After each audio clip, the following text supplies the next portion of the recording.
परम मंगल में प्रात प्रखलेश्वर अकारण करुणा वरुणालय भक्तवांशा कल्पतरु तड़ित विनिंदित पीतांबरधारी श्री बाल कृष्ण लाल की वांगमयी प्रतिमूर्ति हम आप सबके मध्य में विराजमान श्रीमद् भागवत महापुराण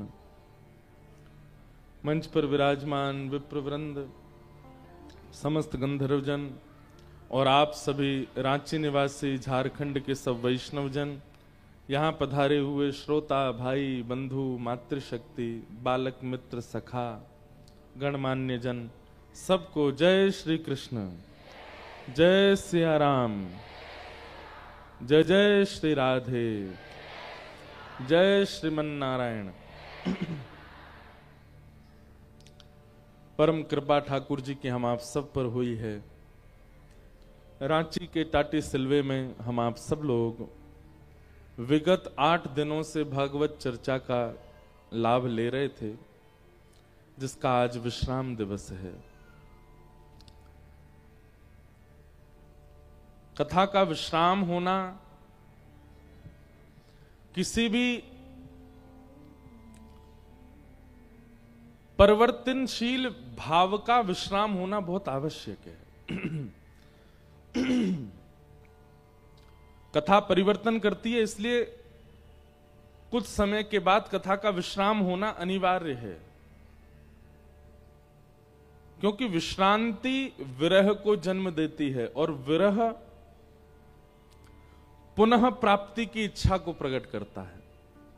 अगर कथा विश्राम नहीं होगी, यहां चलती रहे, कोई ऐसी योजना बन जाए कि टाटी सिलवे में कथा पूरी नहीं हो, चलती रहे चलती रहे चलती रहे, तो एक दिन क्या होगा पता है? कुछ दिनों बाद धीमे धीमे आप लोगों के चित्त में प्रमाद आएगा। और वो प्रमाद किस रूप में आएगा? बोले कथा तो चली रही है, आज की छूट गई, कल सुन लेंगे, आज नहीं जा पाए तो कोई बात नहीं, परसों चले जाएंगे। अब आपके अंदर ये प्रमाद आने लगेगा। लेकिन जब हमें पता होता है कि कोई वस्तु कोई भाव हमारे पास सीमित दिन के लिए, तो हम वह दिन पूरा उसको प्रदान करते हैं। ये मानवीय स्वभाव है कि मानव को कोई वस्तु अगर अति मात्रा में मिल जाए तो वो प्रमादी हो जाता है। और ये भगवान की बहुत बड़ी कृपा है कि यदि उसके चित्त में प्रमाद ना आवे,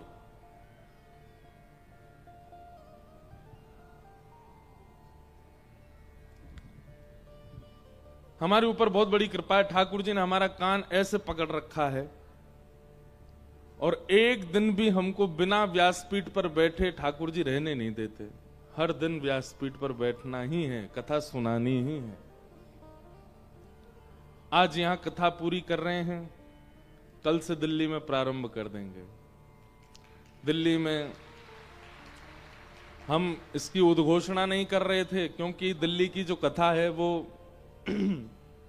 प्राइवेट नहीं है, लेकिन वो जज करा रहे हैं सुप्रीम कोर्ट के। उनके साथ इतनी सिक्योरिटी है कि बाहर के लोगों को आने में बड़ी दिक्कत होगी। ऑडिटोरियम है, ज्यादा उसमें लोग आ नहीं सकते। और जो जज हैं वो अभी एक्टिव जज हैं सुप्रीम कोर्ट के, तो वो सुबह तो अपनी हियरिंग में जाएंगे और फिर शाम को कथा भी कराएंगे। तो उनका भाव था, महाराज जी हम अभी तो जल्दीबाजी में करा रहे हैं, ताकि एक बार मन है, और इतने लोग आएंगे कथा में, सबकी व्यवस्था हम संभाल नहीं पाएंगे, और फिर लोग बाग यहाँ आएंगे, सिक्योरिटी इतनी है कि लोगों को दिक्कत हो जाएगी। तो इसलिए, नहीं तो दिल्ली में सबसे ज्यादा वैष्णव हैं कथा सुनने वाले, इसलिए एक दिन अलग से कार्यक्रम बाहर करना पड़ रहा है हमको खुद से, ताकि वहां के लोगों को एक दिन मिल सकें, कुछ भाव सुना सकें। 1 तारीख को दिल्ली में कथा का विश्राम होगा और 1 की रात को ही निकल जाएंगे केनिया, नायरोबी, अफ्रीका, और वहां 2, 3, 4 3 दिन का भगवत चर्चा होगी। मतलब केवल हम जो सीमित व्यासपीठ छोड़ने के बाद जो हमारा समय रहता है वो केवल ट्रेवलिंग में ही जाता है, और जैसे पहुंचते हैं तुरंत व्यासपीठ में बैठ जाते हैं दूसरी जगह। गुजरात कच्छ में जाएंगे, फिर वहां से आके लंदन जाएंगे, लंदन से आके फिर जबलपुर जाएंगे। एक दिन भी हम पे श्वास लेने के लिए नहीं है।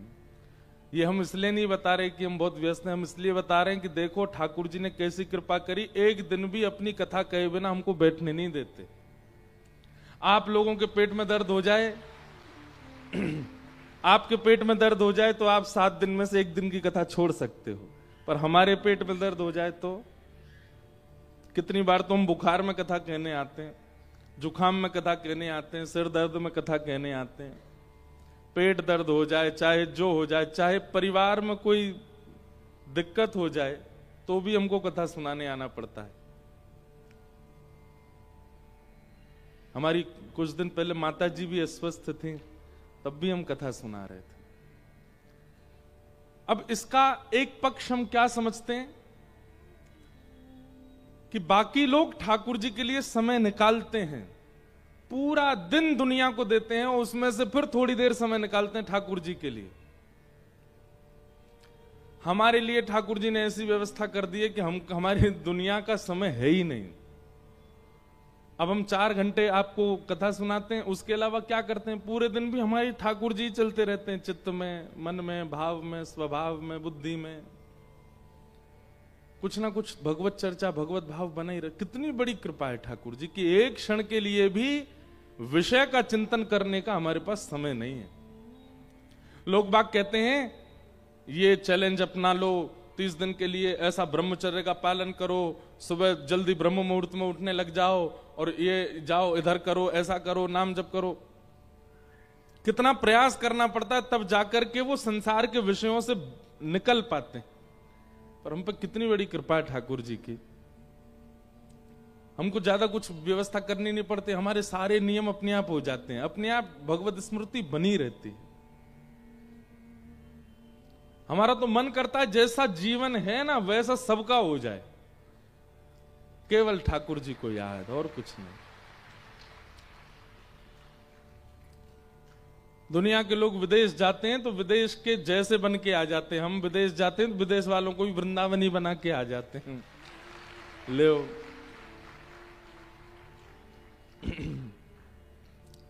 बहुत बड़ी कृपा है, ऐसी कृपा ठाकुर जी की सब पर हो जाए। एक दिन भी, एक क्षण भी भगवत स्मृति के बिना आपका ना निकले। कल से प्रयास कीजिएगा आप लोग, हर दिन स्मरण बने, कथा का हर दिन स्मरण कीजिए। जो भाव श्रवण किए थे यहां, जो कीर्तन श्रवण किया था यहां, जो प्रसाद पाया था यहां, जो दर्शन किया था यहां। अरे भैया, आसपास के बैठे हुए वैष्णव, ये जो श्रोता है ना, जो आपके अपरिचित हैं, जिनको आप जान, वो भी कभी मिल जाएं राह चलते हुए, तो भी मिल करके, अरे आप कथा में दिखे थे हमको, वहां कथा में कितना आनंद आया था, कितने सुंदर चरित्र, कितने अच्छे भाव। इसी प्रकार से भगवत स्मृति बनी रहे, सोचते रहो, ठाकुर जी चित्त से जाए ना। 365 दिन में गिनती कीजिए कितने दिन आप याद करते हैं। 24 घंटे ठाकुर जी चित्त में बैठे रहें, बस। आप धन भी कमाइए, आप ऑफिस भी जाइए, आप पत्नी को समय दीजिए, बच्चों को समय दीजिए, पूरे परिवार के लिए उठिए, दौड़िए, भागिए, सब कीजिए, पर चित्त में ठाकुर जी रहें, रहें, रहें। बिना राधा रमण जी के कुछ काम ना हो आपका, ऐसी स्थिति आपको बनानी है।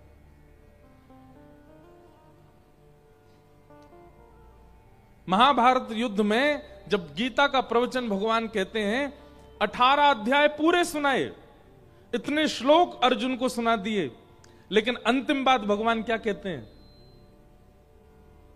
अर्जुन, मैंने तुमको इतना कुछ समझाया, इतना कुछ सुनाया, तुमने क्या पाया?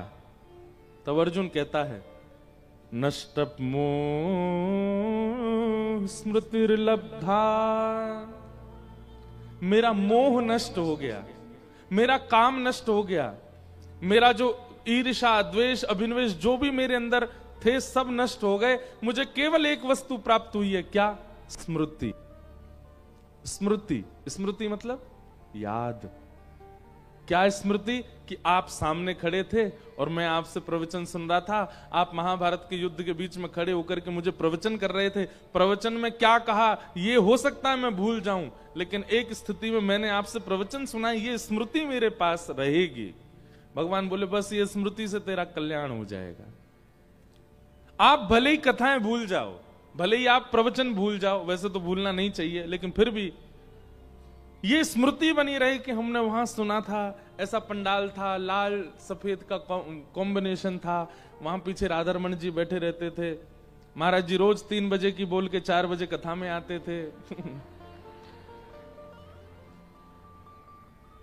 7 बजे सुबह हमको बुला के खुद 8 बजे आते थे ये स्मृतियां, हमने ऐसे नृत्य किया, ये स्मृतियां ही बहुत हैं।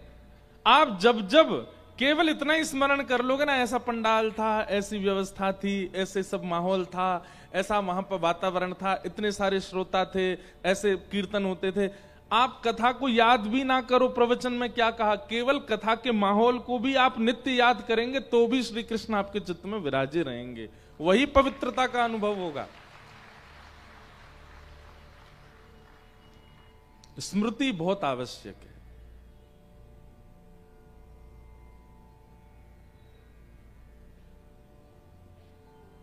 यादें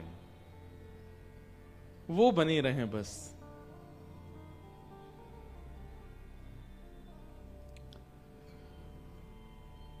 तो इसलिए विश्राम होना बहुत जरूरी है कथा का। कल मंच पर सारे हमारे समिति के सब भाई बहन लोग आए, सब लोग, तो माइक पर जो बोल रहे थे वो कह रहे थे अब हम कैसे संभालेंगे सबको, हम तो चाह रहे हैं कथा पूरी नहीं हो, चलती रहे, पर नहीं, विश्राम होना जरूरी है। विश्राम ही वियोग को जन्म देगा और वियोग ही प्रेम को पुष्ट करता। जिस व्यक्ति को रोज लिट्टी चोखा खाने को मिल जाता है ना कल हमने खाया था, जिसको रोज खाने को मिल जाता है उसको स्वाद रोज ही खाता है तो उसको कोई फर्क नहीं पड़ता, उसको उसके लिए सामान्य बात होती है। पर जिसको कभी कभी मिले उसको स्वाद पता होता है, वो एक एक उसका जो भाग होता है उसको बड़े स्वाद से लेकर के पाता है। मैंने तो आज फिर बनवाई, मैंने यार आज फिर बनवाओ, बहुत अच्छी लगी थी हमको कल। इसलिए हम तो कहते हैं वृंदावन जाने वालों को वापस आना चाहिए वृंदावन से। क्यों? क्योंकि वियोग जो होगा, जो विरह चित्त में आएगा, वही विरह ही वृंदावन को और ज्यादा पुष्ट करेगा चित्त में। वृंदावन में रहने वाले बहुत श्रेष्ठ हैं, पर कभी कभी वृंदावन से जाके वापस आने वाले मुझे ज्यादा श्रेष्ठ लगते हैं, क्योंकि वो वृंदावन की वैल्यू करते हैं, वो वृंदावन के भाव से उतने जुड़ जाते हैं कि उनका विरह इतना व्याप्त होता है। कई बार अति समीप रहने वाले को विरह नहीं होता। भक्ति में जिसके प्रेमाश्रु ना प्रकट हुए हों, समझना उसका चित्त अभी शुद्ध नहीं हुआ है। कभी लीला सुनकर के, कोई भाव सुनकर के, कथा सुनकर के, या किसी वैष्णव को देखकर के वृंदावन से वापस लौटते समय यदि नेत्र सजल ना हो रहे हों, तो अभी आप प्रेम लक्षणा भक्ति में प्रवेश नहीं कर पाए हैं।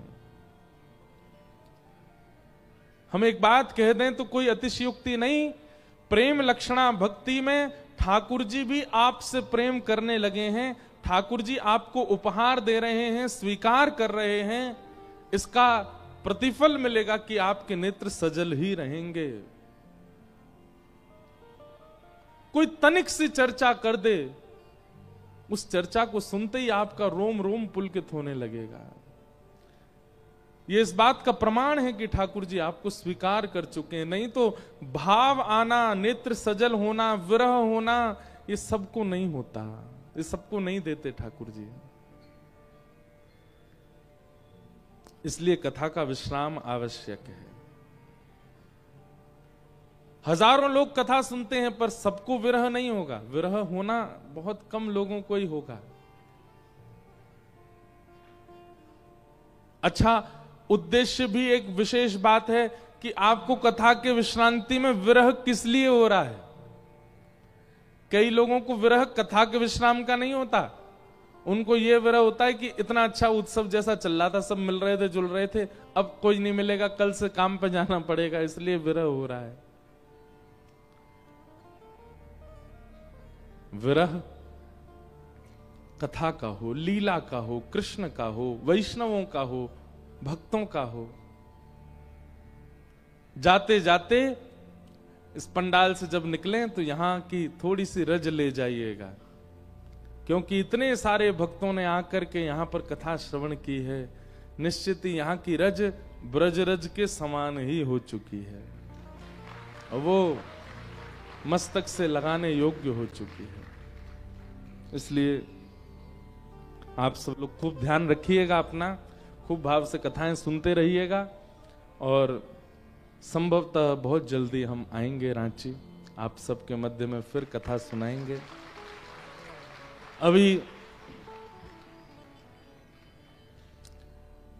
2027 तक तो कोई गुंजाइश नहीं है, लेकिन उस बीच में भगवान करे कोई इधर उधर कोई अगर संभवता बनी तो जरूर रांची आएंगे और फिर से कथा का क्रम होगा आप सबके मध्य में।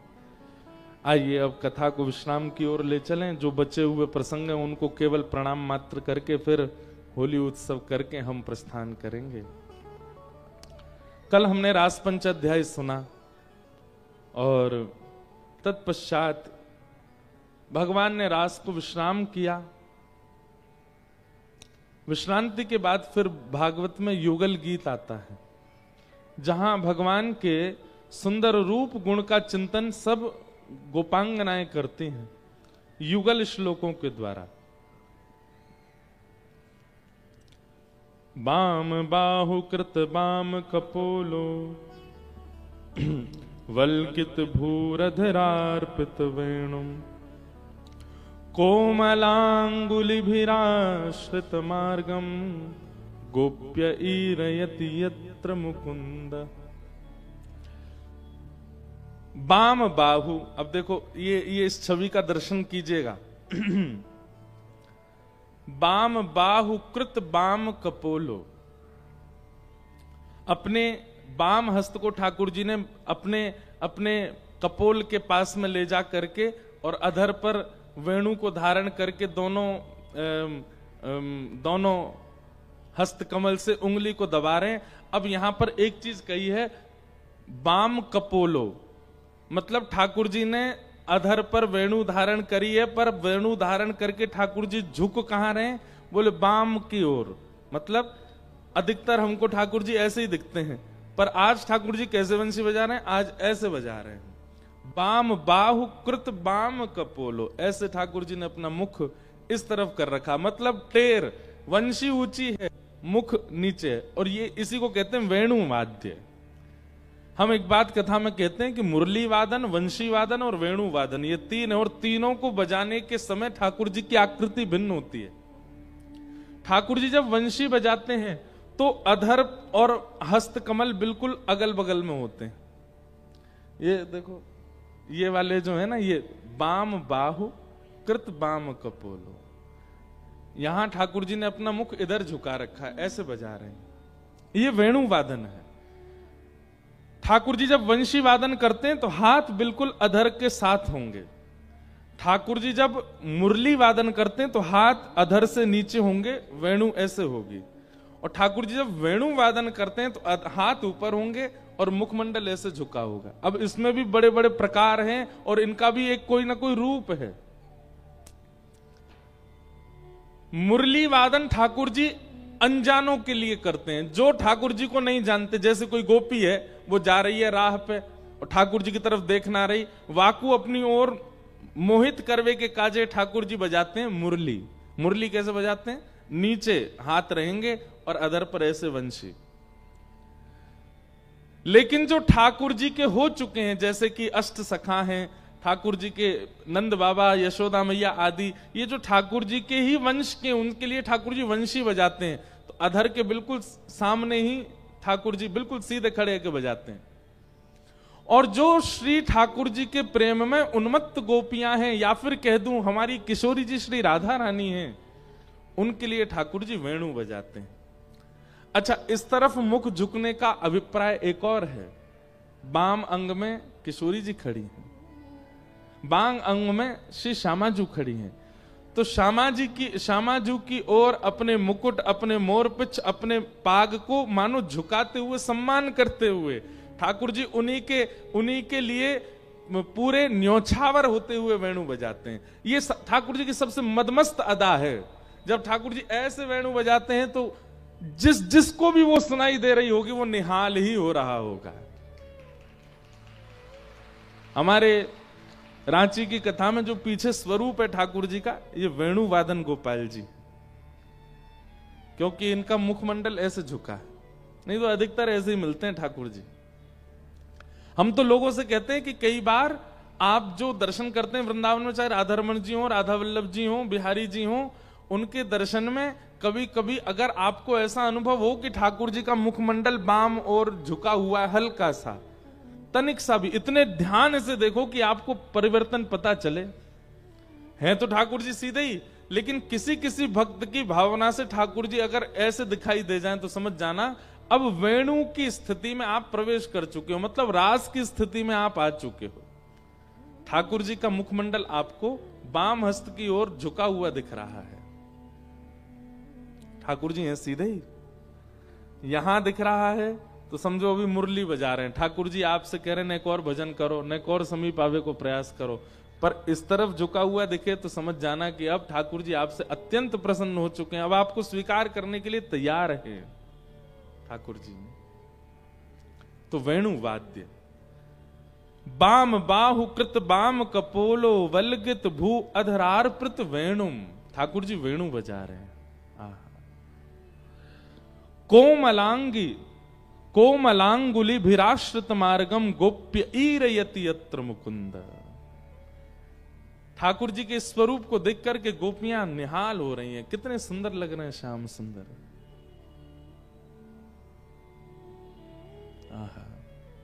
वेणु वादन कर रहे हैं। अब ये है तो बहुत सुंदर पूरा युगल गीत। गोपियां सब गई मैया यशोदा के पास, और मैया यशोदा तो बोली मैया हम आज शिकायत लेके आई हैं। बोले तुम पे और कुछ काम ही ना है, शिकायत ही लेके आओ। अब क्या शिकायत है ये बताओ। सब गोपियां बोली मैया तुम्हारे लाला है तो हम सबक ना सिखा पाई। मैया बोली तो फिर कौन है सिखाओगी। बोले जाने तुम्हारे लाला है बंसी बजानो सिखाओ, वाह को पतो बताओ, वाह दारी के हम बता के हमें। यशोदा मैया बोली कहाँ है गयो, कहा दिक्कत है तुम्हें मेरे लाला की वंशी थे। तो गोपियां क्या कह रही हैं, बोले मैया तुम्हारो लाला वंशी बजावे और घर में सास हमारी डांटे।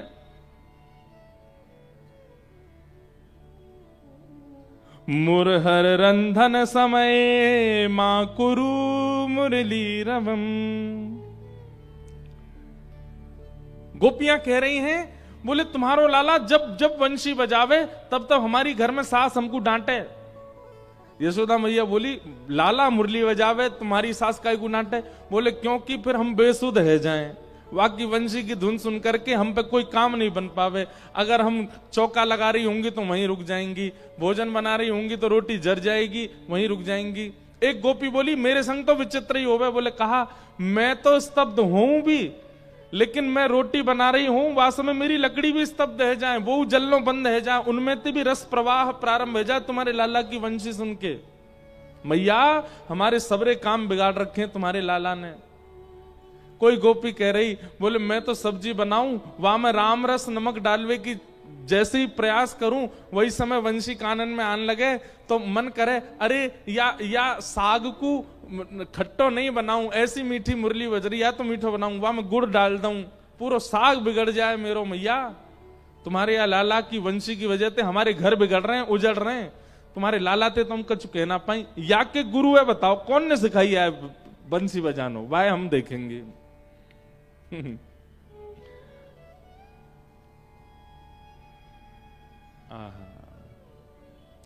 एक बहुत सुंदर भाव है, मुझको याद नहीं है, उसमें गोपियां कहती हैं ए कन्हैया तुम मीठी मीठी वंशी मत बजाया करो,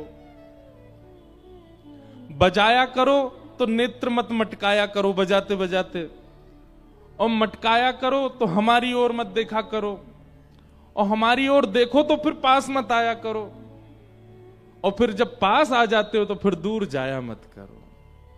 हे श्याम सुंदर, ठाकुर जी की वंशी विचित्र है। गोपियां सब यशोदा मैया से जाके पूछने लगी, कौन ने सिखाई तुम्हारे लाला वंशी, बा को पतो बताओ। मैं यशोदा मैया हंस के बोली, अरे गोपियों, मेरे लाला ने कोई तो बंसी ना सीखी, उर्धा निज शिक्षा, खुद सीख गयो लाला बजानो।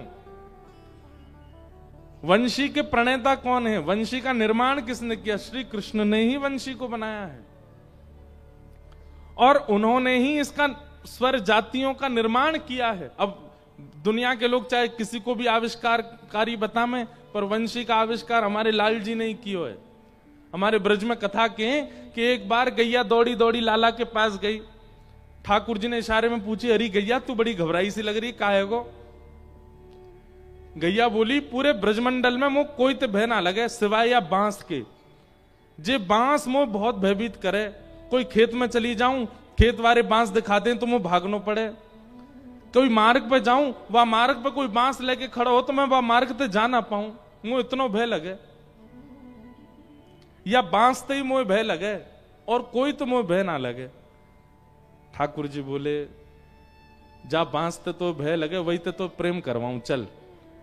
और ठाकुर जी ने जाके जैसे ही बांस पकड़ो तो एक हाथ का स्पर्श करते 3 उंगलियों के स्पर्श होते 3 छिद्र प्रकट हुए, दूसरे हाथ का स्पर्श करके 3 उंगलियों के स्पर्श से 3 छिद्र और प्रकट हुए, और उसी को उठा करके जैसे ही ठाकुर जी ने अधर पर रखा, एक छिद्र और प्रकट हुआ। और जैसे ही ठाकुर जी ने अपने भाव पिरोए, उसी के स्वर को सुन करके गैया के नेत्र सजल हो गए, थनों से अविरल दूध धार बहने लगी। ठाकुर जी ने गैया को आनंदित कर दियो, और वही गैया से बोले, अब बता तो बांसते भय लग रहा है? तब गैया बोली, ना अब मुझे भय ना लग रहा, अब मुझे तो याते प्रेम है गयो। ठाकुर जी बोले, ब्रज की कोई भी वस्तु से तू भयभीत मत होइए। वंशी का निर्माण ही श्री कृष्ण ने किया है। उज निज शिक्षा, किसी गुरु से नहीं सीखने गए ठाकुर जी, अपने आप बजानी सीखी वंशी। इतना सुंदर वर्णन है यहां पर कि जब ठाकुर जी वंशी बजाते हैं तो आकाश में 33 कोटि देवता खड़े हो जाते हैं, सब स्तब्ध हो जाते हैं। इंद्र अपना कार्य भूल जाते हैं, पवन बहना भूल जाती है, जल यमुना जी का जल स्तब्ध जैसा हो जाता है, जितने वृक्ष हैं उन सब के पत्ते हिलने बंद हो जाते हैं, सब पशु पक्षियों की चहकाहट, सब कान खड़े करके केवल ठाकुर जी के भाव सुनते हैं। भागवत जी में एक वेणु गीत है, वो और ज्यादा सुंदर है। उस वेणु गीत में तो ठाकुर जी की वेणु से क्या क्या होता है वो सब भाव बताए जाते हैं। एक बार हमने वेणु गीत विस्तार से कहा था जयपुर में, बहुत अच्छा है वेणु गीत। ठाकुर जी के वेणु के सुंदर भाव बताए गए। आगे भगवान ने अनेक लीलाएं की। एक दिन मधुमंगल बोलो ठाकुर जी थे। ठाकुर जी बोले, कहा बात है रे मधुमंगल, तू बड़ो उदास डोल लो। मधुमंगल बोलो, लाला सबरी गोपी तोते प्रेम करें, सबरी गैया तोते प्रेम करें, सबरे ग्वाला तेरो सम्मान करें, हमें तो कोई पूछे ना है। मधुमंगल ठाकुर जी बोले, सब मोते पूछे, मैं तोते पूछूं यही में राजी है जा, मैं तोसों प्रेम करूं यही में खुश है जा। मधुमंगल बोलो, ना है लाला, मोए भी चाहिए कि मैं भी गोपीन के संग रास करूं। ठाकुर जी बोले, दारी के बहुत पिटाई है जाएगी तेरी, मैं परमात्मा हूं, मैं तो जय जय हूं, वो चल चल बात मत बना जय जय। लाला कछु ऐसो करवा, मोए भी रास करनो, मैं भी चाहूं कि सब गोपी मोसो प्रेम करें, सब ग्वाला मेरो सम्मान करें। ठाकुर जी बोले, ये संभव ना है। मधुमंगल बोलो, लाला देख एक बात मेरी सुन। बोले, कहा, तेरे रहस्य को मैं जान गया हूं। ठाकुर जी बोले, कहा जान गए हो? वही तेरी पीरी पीतांबरी, काली कमरी और ये तेरो मोर मुकुट है का, मोर पिछ है का, इनमें ही कछु जादू है। तू एक दिना के काजे तीनों मोह पहना दे, मोर पिछ पहना दे, कारी कमरी पहना दे, पीली पीतांबरी पहना दे, बस एक दिना के काजे पहना दे, दूसरे दिना ले लियो मोते। ठाकुर जी बोले, या मत देखियो, बहुत बड़ो भार है इनमें, तू मत पहनियो इन्हें। अच्छा, ये मानवीय स्वभाव है, जिस काम को करने के लिए मना कर दिया जाए तो उसको लगता है कि इसमें जरूर कुछ रहस्य है, तभी मना किया जा रहा है। मधुमंगल ने मनी मन सोची, बोले ठीक है लाला, काउदना अवसर पाके मैं पहने ही लूंगा। आज ठाकुर जी यमुना स्नान कर रहे थे और यमुना स्नान के लिए जैसी पीताम्बरी उतार के, काली कमली उतार के, मोर पिछ उतार करके बाहर धरो, ठाकुर जी ने जैसी यमुना जी में प्रवेश कियो, मधुमंगल इतने में ही गयो, ठाकुर जी की पीताम्बरी पहन ली, काली कमली बांध ली और महाराज अपने केस ऐसे जूड़ा बना के ठाकुर जी की तरह मोर पिछ लगा लियो और लगा के वहां से भाज गयो। ठाकुर जी बोले, अरे मधुमंगल ऐसा मत करे, अरे तू मर जाएगा दारी के, मत करे।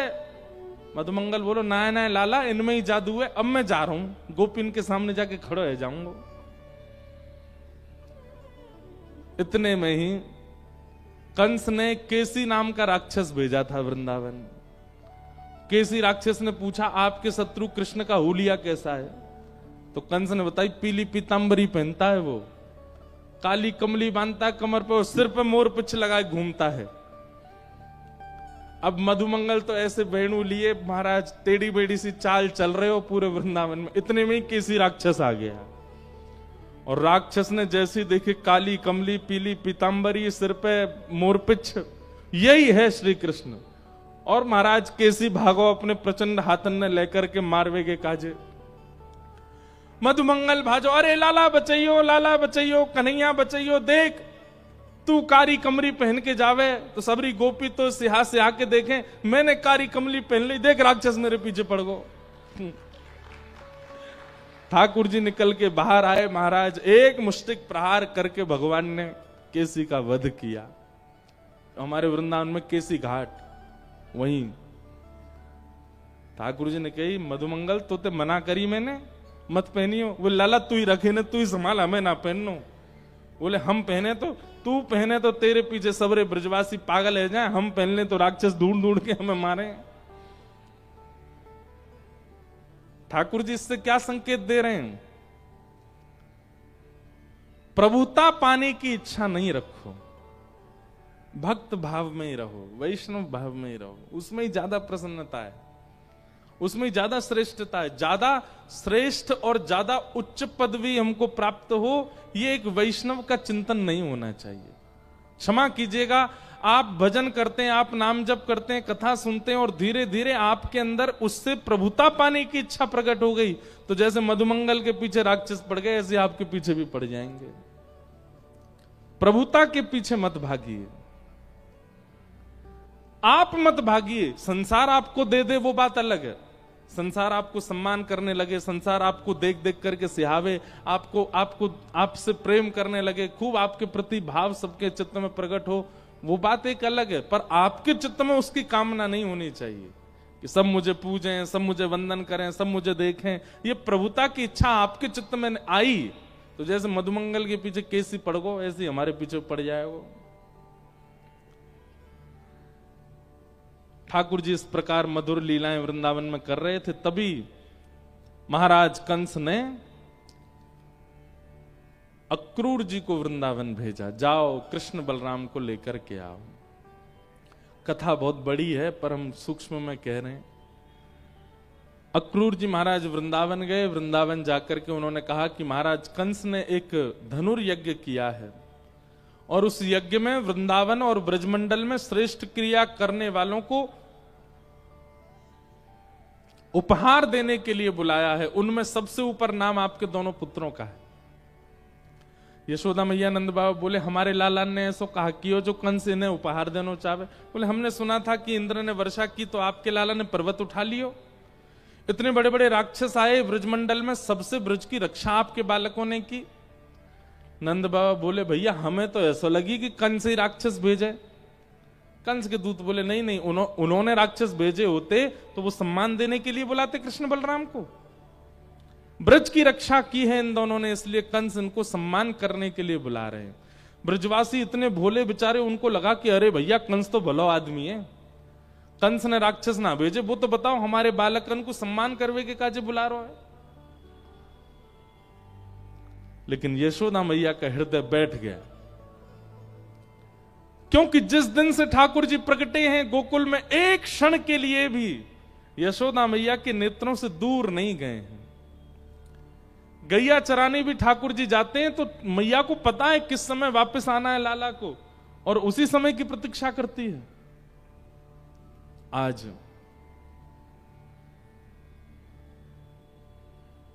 यशोदा मैया का हृदय बहुत भारी हो गया, लेकिन ठाकुर जी बोले मैया तू ऐसी काई को रही है, दुनिया के बालक घूमबे जामे, तेरे बालक ना जा सके घूमबे, अब तू चल उदास मत हो, हमें जान दे, और मैं परसों आ जाऊंगा ना, 2 दिन की तो बात है। यशोदा मैया सब गोपियां कह रही हैं, बोले लाला तू हमारे सामने होवे, वास्तव में अगर हमारी पलक झपक जाए तो हमें 3 युग के समान विरह हेनो लग जाए, तू 2 दिन के काजे चलो जाएगा, कहीं हमारे प्राण चले गए तो। सोचो ब्रजवासी कितना प्रेम करते हैं ठाकुर जी से, कि 2 दिन के लिए भी उनको अपने नेत्रों से दूर नहीं कर पा रहे। ऐसी प्रीति नाम के प्रति, कथा के प्रति, लीला के प्रति होनी चाहिए। ब्रजवासियों को भी विरह ठाकुर जी इसीलिए दे रहे हैं ताकि पूरे विश्व में प्रेम की जब चर्चा हो तो ब्रजवासियों का नाम आवे, और वो विरह देकर के ही संभव हो पाएगा। हमारे ब्रजवासी तो ये कथा सुनते ही नहीं है, ठाकुर जी के ब्रज से मथुरा गमन की लीला।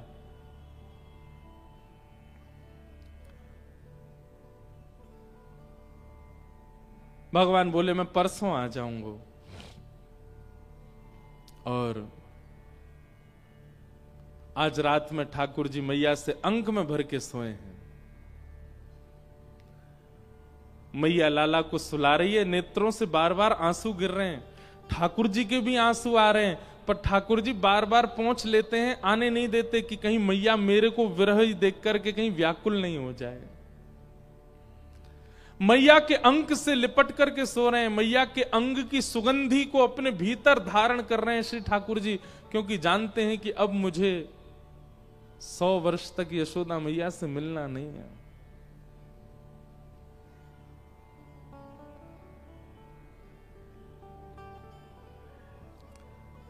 बार बार ठाकुर जी करवट ले रहे, मैया कह रही लाला तू सो काई को ना रो, का भयो? ठाकुर जी बोले कछु ना मैया, सब ठीक है।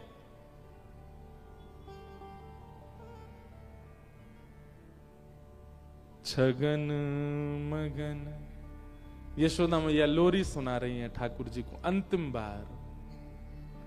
मेरे लाल को आजान दिया, चंचल मोहन श्याम के नैनन बीच समा, आजारी निदिया लाल को, आजारी निदिया लाल को, मैया रही तो कुसुला, छगन मगन मेरे लाल को आजान दिया। ठाकुर जी सोए नहीं, पर सोने का नाटक करने लगे। यशोदा मैया पूरी रात सूर्य नारायण से प्रार्थना कर रही है कि हे सूर्य नारायण, मैंने रोज प्रार्थना करी कि आप प्रकट है जाओ, ताकि दिन हेते ही मैं लाला को नयो नयो श्रृंगार करूं, नयो नयो रूप देखूं, फिर से अपने लाला के संग नई नई लीला करूं। पर आज मैं आपसे प्रार्थना करना चाह रही हूं कि आप अब उदित मत हुई हो, क्योंकि अगर आप उदित है गए तो मेरो लाला मथुरा चलो जाएगो। मैया जानती है कि लाला परसों आ जाएगा, लेकिन फिर भी चित्त से 2 दिन का भी विरह सहन नहीं कर पा रही हैं। प्रातः काल का समय हुआ, ज्यादा विस्तार मुझे करना नहीं इस भाव का, नहीं तो बहुत ठाकुर जी का मथुरा गमन, बहुत विरह का भाव, और उसके बाद फिर उद्धव जी का आना, गोपियों के साथ संवाद। ठाकुर जी सुबह उठते स्नान ध्यान करके सब ब्रजवासियों से मिलकर के रथ में बैठे और मथुरा को प्रस्थान कर गए। मथुरा जाकर के भगवान ने कुबलिया पीड़ हाथी का उद्धार किया, माली का उद्धार किया, कुब्जा का उद्धार किया। धनुष भंजन करके भगवान ने रणभूमि में प्रवेश करके बड़े बड़े मल्लों को मार दिया। 50 सिद्धि ऊपर बैठे हुए महाराज कंस, मल्लानाम मश निर्णीनाम स्मर, मल्लानाम मश निर्णीनाम नरवर स्त्रीणाम स्मरो मूर्तिमान, गोपानाम स्वजनो सताम क्षितिभुजाम शास्त्रा सुपित्रो शिशु, मृत्युर्भोजपतिर्विराट विदुषाम तत्वं परम योगिना, वृष्णीनाम परदेवतेत विदितो रंगम गतः साग्रज। सबको ठाकुर जी अलग अलग दिखाई दे रहे थे। महाराज कंस को मृत्यु के रूप में दिखाई दे रहे। अभी ठाकुर जी की आयु कितनी है? 11 वर्ष 56 दिन। 11 वर्ष 56 दिन के ठाकुर जी ने छलांग मार के 50 सिद्धि ऊपर पहुंच गए और महाराज कंस के सिर से मुकुट दूर फेंक करके उनके केश पकड़ लिए। केश पकड़ के अपनी दोनों भुजाओं में प्रचंड कंस के विग्रह को उठा लिया और उठा करके 50 सिद्धि ऊपर से नीचे पटक दिया। नीचे गिरते ही कंस के प्राण निकल गए। छलांग मार करके ठाकुर जी ने उसकी छाती पर पादप प्रहार किया और पूरे मथुरा को दिखा दिया कंस का वध। सब ब्रजवासी आनंदित हो गए, शोर मचाने लगे, जय जयकार करने लगे, बोले नंद के लाला की। यह ध्वनि पहुंची कारागृह में बैठी हुई 11 वर्ष 56 दिन से प्रतीक्षा कर रही देवकी मैया। एक मां को विरह देकर के आए हैं, दूसरी मां को संयोग देने के लिए, और एक मां को विरह देकर के गए थे, एक मां को संयोग देने के लिए। जन्म कहां लिया? देवकी के पास। और जन्म लेते ही कहां चले गए? बंधुओं, माताएं यहां ज्यादा बैठी हैं। बालक का जन्म होने के बाद उस मां को कुछ नहीं चाहिए, केवल उसका बालक हृदय में दे दीजिए, उसके बालक को हृदय से लगा दीजिए। ये कोई मां ही समझ सकती है इस भाव को। लेकिन उस स्थिति में, जिस स्थिति में बालक हृदय पर लग जाए तो मां के सारे रोग दूर हो जाते हैं, सारी चिंता। उस स्थिति में श्री ठाकुर जी वृंदावन चले गए। देवकी मैया तब से ही अपनी छाती पर हाथ रख के बैठी है और 11 वर्ष 56 दिन तक विरह सहा ठाकुर जी का। देख भी नहीं पाई कि कैसा स्वरूप है। और आज जब 11 वर्ष 56 दिन बाद ठाकुर जी लौट करके आए, देवकी मैया ने जैसे ही लाला को देखा, देखते ही मूर्छित हो गई यशोदा मैया। इतने सुंदर, श्याम सुंदर। बंधुओं, एक बात कहें, भगवान श्री कृष्ण का स्वभाव है, एक को विरह देते हैं, दूसरे को संयोग देते हैं, और जिसको संयोग देते हैं याद रखे उसको विरह जरूर देंगे। उनका स्वभाव है। ये ताली बजाए वाली बात नहीं है, ये तो चिंता वाली बात है। अगर संयोग मिला है तो वियोग मिलेगा। बिना वियोग के ठाकुर जी, अगर आपको मिल गए हैं तो किसी को छोड़ के आए हैं, और आपको मिल गए हैं तो याद रखना आपको भी छोड़ के जाएंगे। लेकिन जाएंगे तो सही, पर चित्त वृत्ति से नहीं निकल पाएंगे। चित्त से, मति से, बुद्धि से, मन से उसमें सदा बैठे रहेंगे। ये उनका स्वभाव है। प्रेम और ज्यादा उत्ताल उर्मियों को छूने लगता है विरह मिलते ही। हमको आज होली प्रसंग कहना, विरह ही विरह आ रहा है, पता नहीं क्यों। हम व्यासपीठ पर सोच समझ के नहीं बैठते, बस बैठ जाते हैं, फिर जो प्रकट हो। और आज इतना विरह का भाव आ रहा है, पता नहीं क्यों। देवकी मैया को ठाकुर जी ने हृदय से लगाया, मैया स्वस्थ हो गई और लाला से बोली, लाला अब तू मुझे छोड़ के कभी नहीं जाएगो ना? ठाकुर जी बोले, ना मैया अब कभी नहीं जाऊंगा, अब तेरे पास ही रहूंगा मैं। और ये बोलते बोलते ठाकुर जी रो रहे हैं, क्योंकि यशोदा जी की याद आ रही है।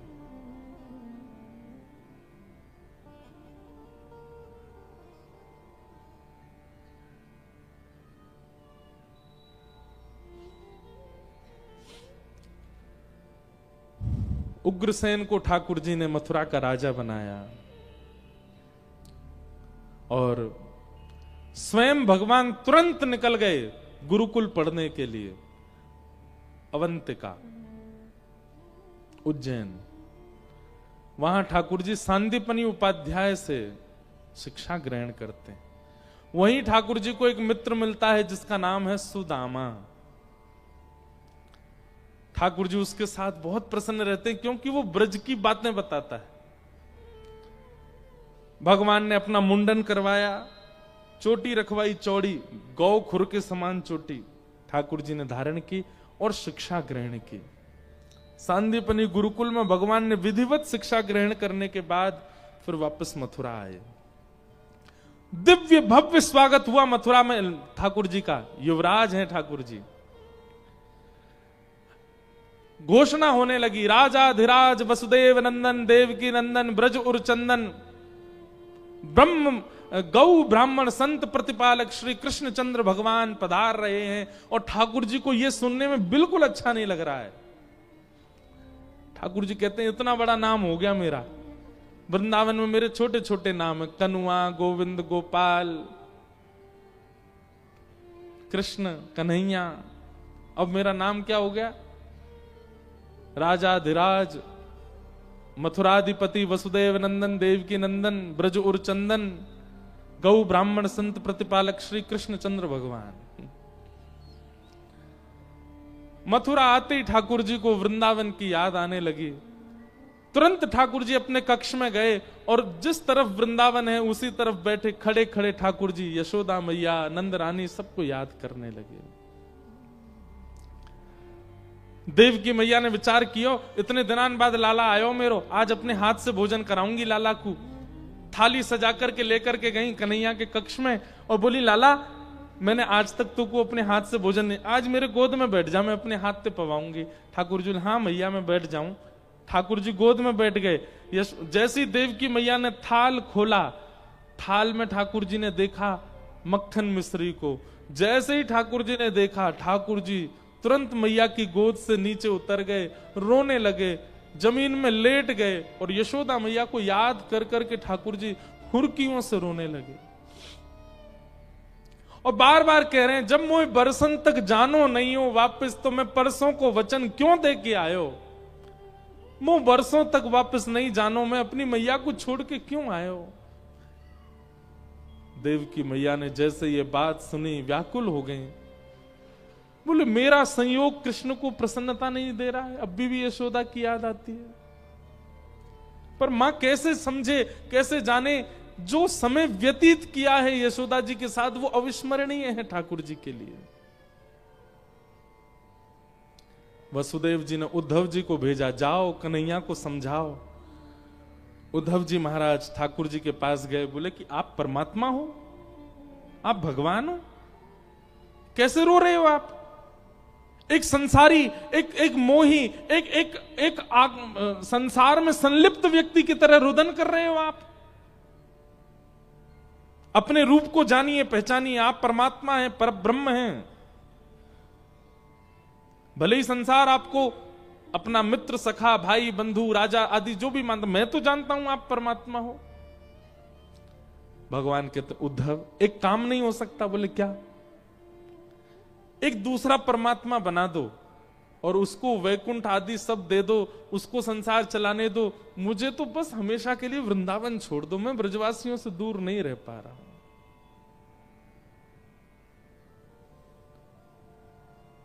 उद्धव मेरी मैया से जा कहियो,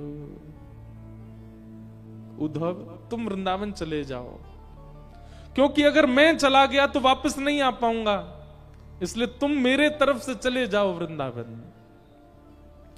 और मेरी मैया से जाके कहना, वो सोच रही होंगी कि मैं राजा बन गया हूं, अब मैं बहुत प्रसन्न हूं, पर मेरी मैया को जाके बता दो, उद्धव मेरी मैया से जा कहियो, तेरो लाला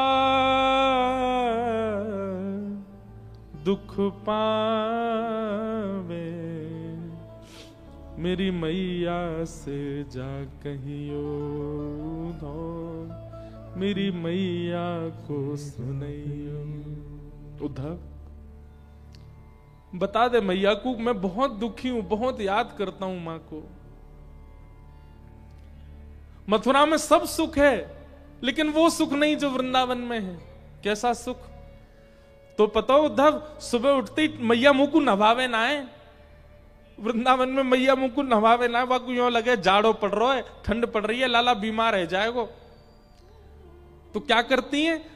रोज मैया गरम गरम जल से अपनो अचला भिगोई के मेरो मुंह पहुंच दे, मेरी आंखन ने पहुंच दे, मेरो हाथ पहुंच दे, और तुरंत तिलक लगा करके इत्र लगा के मुंह तैयार कर दे। नंद बाबा पूछे लाला बड़ी जल्दी नहा लियो? यशोदा मैया बोली हम बे, मेरो लाला तो ऐसे ही नहा ले जल्दी। सबन से छुपा दे मैया, मुंह नभावे ना है। लेकिन यहां वो सुख नहीं। कोई न मुख धोवे तात जल, अचला पहुंच सवारे, माखन रोटी नाम न जाने, और कनुआ कहे मोए कोई न बुलावे, मेरी मैया से जा कहियो हो, मेरी मैया को सुनाइयो। उद्धव तुम जाओ वृंदावन। उद्धव जी महाराज वृंदावन गए। अद्भुत है उद्धव गोपी संवाद। उद्धव जी ठाकुर जी से कह के गए थे मैं शाम तक लौट के आ जाऊंगा, और लौट के कब आए? 6 महीने बाद आए। ब्रजवासियों की स्थिति देख करके, गोपियों की स्थिति देख करके, श्री किशोरी जी की स्थिति देख करके 6 महीने बाद उद्धव जी लौट करके आए। और 6 महीने पहले उद्धव ज्ञानी गया था, और 6 महीने बाद रोता बिलखता तड़पता हुआ, केश कहीं है, वस्त्र की स्थिति कुछ और है। रथ पर गए थे, पैदल दौड़ करके आए वृंदावन से, पैरों में कांटे लगे हैं, छाले पड़ गए हैं, मुख तेजहीन हो चुका है, केवल आंसू बह रहे हैं। ऐसी स्थिति में उद्धव लौट करके आया वृंदावन से, और ठाकुर जी का हाथ पकड़ करके बोला अभी इसी वक्त चलिए यहां से, आप केवल वृंदावन में रहेंगे और कहीं नहीं जाएंगे। मैं देख लूंगा आगे की लीला कैसे होगी, मैं कोई और परमात्मा का निर्माण करवा दूंगा, ब्रह्मा आदि पूरे सृष्टि का रचना कर देंगे, सब संभाल लेंगे। आप तो सदा वृंदावन में रहो, वृंदावन छोड़ के कहीं मत जाओ नाथ। मैं बृहस्पति का शिष्य हूं, मैं जान चुका हूं कि आपके योग्य केवल वृंदावन है और कुछ नहीं। ये द्वारिका लीला, ये महाभारत का युद्ध, ये सब होता रहेगा, आप तो वृंदावन जाओ। भगवान ने उद्धव को हृदय से लगाया। उद्धव मेरे 2 स्वरूप हैं, एक मेरा ईश्वरत्व है, ब्रह्मत्व है, एक मेरा प्रभाव है, और दूसरा मेरा स्वभाव है। स्वभाव जो है ना मेरा, वो स्वरूप तो वृंदावन में ही रहेगा, वो यहां से कभी नहीं जाएगा। पर जो मेरा प्रभाव है, जो मेरा ईश्वरत्व है, उसको आगे जाना पड़ेगा। इसलिए बंधु, वृंदावन में श्री कृष्ण मनोकामना पूर्ण करने वाले कृष्ण नहीं है, क्षमा कीजिएगा। आप द्वारिकाधीश से जाकर के अपनी मनोकामनाएं मांग लीजिए, जगन्नाथ जी से जाके मनोकामनाएं मांग लीजिए, और कहीं भी कृष्ण विराज रहे हैं आप मनोकामना मांग लीजिए, क्योंकि वहां ठाकुर जी अपने ईश्वरत्व में बैठे हैं, अपने प्रभाव में बैठे हैं। वृंदावन में श्री कृष्ण प्रभाव वाले नहीं है, वहां तो स्वभाव वाले, और उनका स्वभाव केवल प्रेम है। इसलिए वृंदावन में केवल प्रेम मांगिए ठाकुर जी से। गोपी प्रेम की भिक्षा दीजे, कैसे हूँ मोहे अपनों कर लीजे, तुर गुण गावत दिवस बितावत, दृग बरसावत, हुए हों प्रेम विभोर, श्री राधे कीजे कृपा की कोर, सरस किशोरी बयस की ठोरी, रति रस भूरी, कीजे कृपा की कोर, श्री राधे कीजे कृपा की कोर। भगवान बोले उद्धव अब मुझे संतुष्टि है। क्यों? मुझे लगता था कि मैं द्वारिका लीला मथुरा लीला कैसे करूंगा, क्योंकि मैं अकेला हूं, लेकिन अब तेरे रूप में ब्रजमंडल मेरे साथ है। बंधुओं, अर्जुन भगवान का शिष्य है और उद्धव हमारी किशोरी जी का शिष्य है, इसलिए उद्धव अर्जुन से श्रेष्ठ सखा है ठाकुर जी का। इसलिए उद्धव के लिए शब्द आता दैत्य सखा। दैत्य शब्द या तो गोपियों ने प्रकट किया है श्री कृष्ण के लिए, या कृष्ण ने प्रकट किया है उद्धव के लिए, इसलिए उद्धव सामान्य नहीं है। और इस प्रकार उद्धव गोपी संवाद हुआ। मथुरा पर 2 बार चढ़ाई, मथुरा पर चढ़ाई होने लगी। भगवान ने जरासंध को हरा दिया, लेकिन जरासंध ब्राह्मणों को अनुष्ठान पर बैठा करके आया तो भगवान रण छोड़ करके द्वारिका पहुंचे। बोलो द्वारिकाधीश की। द्वारिका नगरी का निर्माण भगवान ने स्वयं करवाया था विश्वकर्मा से। समुद्र के बीचों बीच ठाकुर जी वहां मथुरा वासियों को लेकर के पहुंच गए। भगवान ने क्यों गए थे? क्योंकि जरासंध ब्राह्मणों को अनुष्ठान पर बैठा करके आया था कि अब की बार कृष्ण नहीं हारे तो तुम सबके सर धड़ से अलग कर दूंगा। तो ब्राह्मणों के हित के लिए ठाकुर जी रण छोड़ के भाग गए, नहीं तो जरासंध क्या चीज है, ठाकुर जी उसको तुरंत मार देते। लेकिन संत, विप्र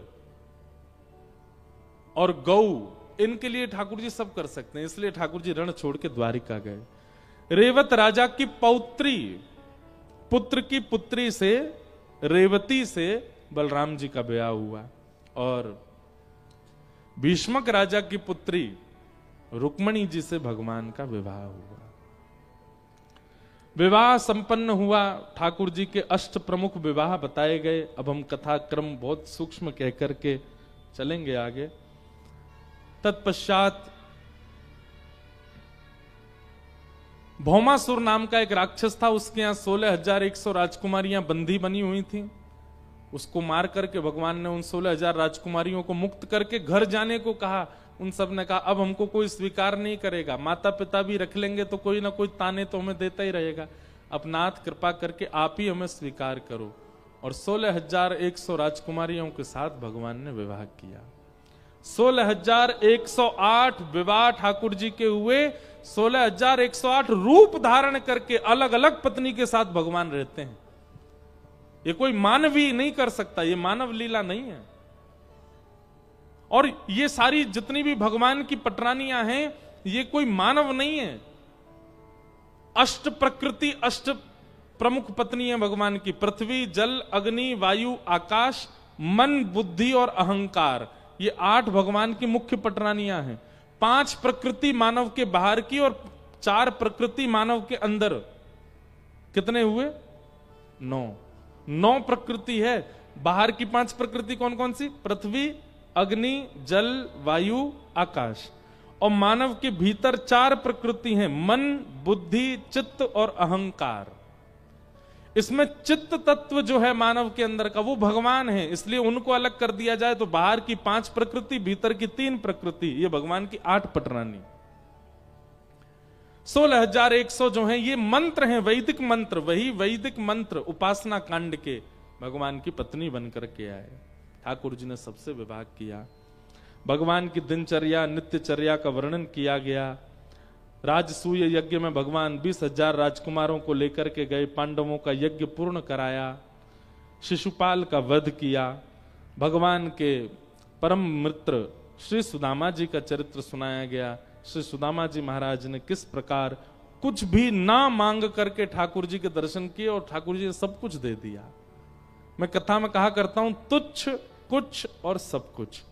ठाकुर जी से कुछ मांगोगे तो तुच्छ मिलेगा, ठाकुर जी की सेवा करोगे तो कुछ मिलेगा, और कछु नहीं मांगोगे तो सब कछु मिल जाएगा। इसलिए ठाकुर जी से कभी कुछ मत मांगो, बस एक चीज कहो, क्या नाथ, नाथ में थारो जी थारो, मैं तो आपका हूं।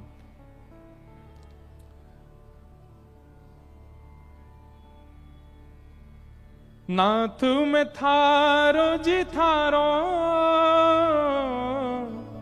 चोखो भूरो कुटिल और कामी, चोखो बुरो कुटिल और कामी। जैसो हूं मैं थारो, जैसो हूं मैं थारो, नाथ में थारो जी थारो, चोखो बुरो कुटिल और कामी, चोखो बुरो कुटिल और कामी। जैसो हूं मैं थारो, जैसो हूं मैं थारो, नाथ में थारो जी थारो, मैं आपका हूं नाथ, बस।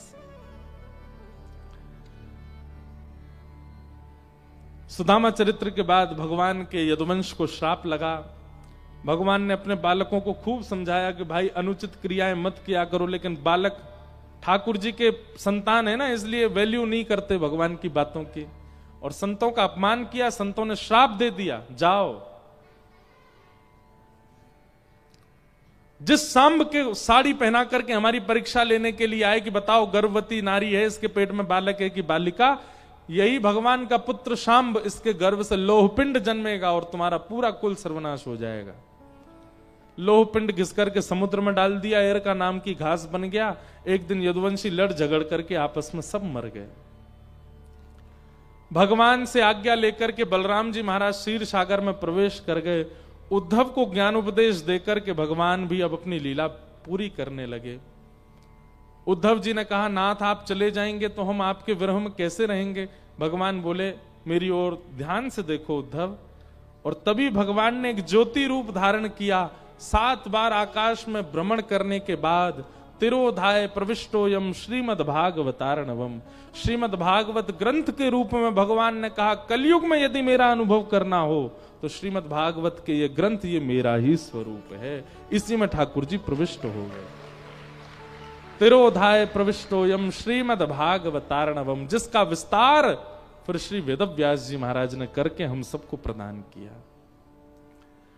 पांडवों को पता चला, भगवान लीला पूरी करके चले गए। परीक्षित को राज्य गद्दी पर बैठा दिया। राजा परीक्षित ने एक दिन कलयुग को 5 स्थान दिए, स्वयं भटक गए। 7 दिन में मरने का श्राप लगा। आज 7वां दिन है, कथा विश्राम होने लगी। शुकाचार्य जी महाराज ने परीक्षित से कहा, परीक्षित आज 7वां दिन है, क्या तुम्हारी मृत्यु होगी। परीक्षित बोले, भगवान मृत्यु शरीर की होती, आत्मा की नहीं। बस यही सुनना चाहते थे। त्वम तु राजन मरिष्येति पशु बुद्धिम इमाम जही, मैं मरूंगा ये पशु बुद्धि है, शरीर का अंत होता है, मैं तो शुद्ध मुक्त नित्य आत्मा हूं। ये ज्ञान जैसे ही परीक्षित जी को हुआ, सुखदेव जी व्यास मंच से उठ करके जाने लगे। बोलो सुखदेव जी महाराज की, व्यास भगवान की जय। परीक्षित को तक्षक सर्प ने आकर के स्पर्श किया और 5 भौतिक देह जल करके नष्ट हो गया। विमान में बैठ करके परीक्षित जी महाराज भगवत धाम को प्रस्थान कर गए। बोलो भागवत महापुराण की। अनेक देखो हमारे हवाई जहाज का समय हो रहा है, हमको जाना भी है।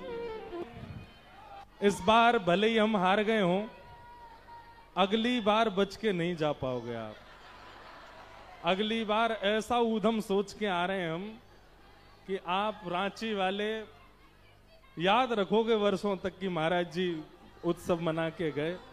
तो इस बार हमारी हार, लेकिन अगली बार जरूर जीत के जाएंगे। बड़े प्रेम और भाव से 2 बार सब लोग कहो। स्वर दीजिए। दूसरा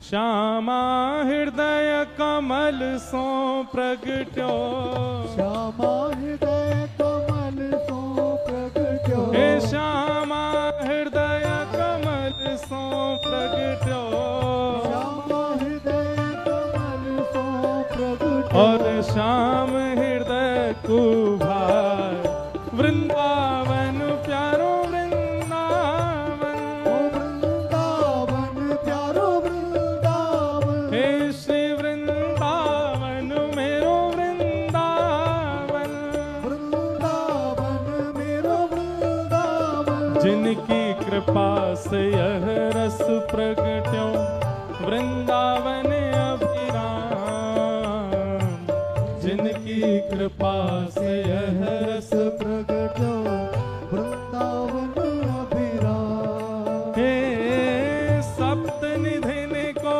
ही उजियारो, सप्त निधिन को ये उजियारो, हम सबको मिलवावे वारो, हम सबको मिलवावे, दोनों भुजा उठा के हमारो गिरधर लाल वृंदावन प्यारो वृंदावन, वृंदावन प्यारो वृंदावन, हे श्री वृंदावन मेरो वृंदावन, ओ वृंदावन मेरो वृंदावन, यह आनंद करवावे वारो, यह आनंद करवावे वारो, और हम सब मिलवावे वारो, हम सबको मिलवावे वारो, हे हमारो गिरधर लाल वृंदावन मेरो वृंदावन, ओ वृंदावन मेरो वृंदावन, हे श्री वृंदावन प्यारो वृंदावन, वृंदावन मेरो वृंदावन, जय श्री राधे भजो राधे गोविंदा, जय जय श्री राधे भजो राधे गोविंदा, राधा रमण लाल भजो राधे गोविंदा, राधा रमण लाल भजो राधे गोविंदा, हे भक्तो राधे राधे राधे राधे राधे गोविंदा, राधे राधे राधे राधे राधे गोविंदा, हे भजो राधे राधे राधे राधे राधे गोविंदा, राधे राधे राधे राधे राधे गोविंदा, हे भजो राधे गोविंद भजो राधे गोविंदा। राधे गोविंद भजो राधे गोविंदा, देखो अपने दोनों भुजा उठाइए और 1.5 फीट ही होना चाहिए, 1.25 नहीं होना चाहिए, 1.5 फीट उछलो सब लोग। राधे राधे राधे राधे राधे गोविंदा, राधे राधे राधे राधे राधे गोविंदा, राधे गोविंदा, हे राधे राधे राधे राधे राधे गोविंदा, राधे राधे राधे राधे राधे गोविंदा, हे भजो राधे गोविंदा, राधे गोविंदा, भजो राधे गोविंदा, भजो राधे गोविंदा, हे भजो राधे गोविंदा, भजो राधे गोविंदा, हे भजो राधे गोविंदा, भजो राधे गोविंदा, हे भजो राधे राधे राधे राधे राधे गोविंदा, राधे राधे राधे राधे राधे गोविंदा, हे भजो राधे राधे, भजो राधे राधे राधे राधे जय जय श्री राम, जय जय श्री राम, जय जय श्री राम। बोल वृंदावन बिहारी लाल की जय, श्री राधा रमन लाल की, की जय, श्री राधा वल्लभ लाल की, जय, भागवत महापुराण की, की जय, सब संतन की, जय, सब भक्तन की, जय, सब विप्रन की, जय, जय जय श्री राम। राधे पूछरी के लौठा की हुप हुप, प्यारे, क्या बात है वंशी वारे, शाबाश। आप सब लोगों को जय श्री कृष्ण, जय सिया राम, जय श्रीमन नारायण। श्रीमन नारायण। लाला आज ये 8 दिवसीय कथा रांची की यहाँ विश्राम हो रही है। आप सब लोगों के चित्त में विराजमान श्री ठाकुर जी को हम बारंबार प्रणाम करते हैं। लेकिन खूब आनंद आया। आप सब रांची वासियों को बारंबार जय श्री कृष्ण बारंबार प्रणाम करते हैं और दोनों भुजा उठा के आप सब लोग आशीर्वाद प्रदान करें कि हम ऐसे ही ठाकुर जी के गुणानुवाद गाते रहें। आपके बीच रांची में फिर जल्दी बहुत जल्दी आना होगा। सबको जय श्री कृष्ण। जय श्री कृष्ण। विगत 8 दिनों में हम कई लोगों से मिल नहीं पाए, आपसे बात नहीं कर पाए, आपके भाव नहीं सुन पाए, कईयों के प्रश्नों के उत्तर नहीं दे पाए। सबके लिए हम क्षमा प्रार्थी हैं। आज अपनी वाणी को यहाँ विराम देते हुए भागवत जी के चरणों में विश्राम देते हैं वाणी को। आप सब लोगों पर खूब कृपा किशोरी जी की बनी रहे। जल्दी जल्दी सब वृंदावन आते रहो और जल्दी जल्दी हम भी रांची आते रहें। इसी भाव के साथ आज वाणी को विराम। जय जय श्री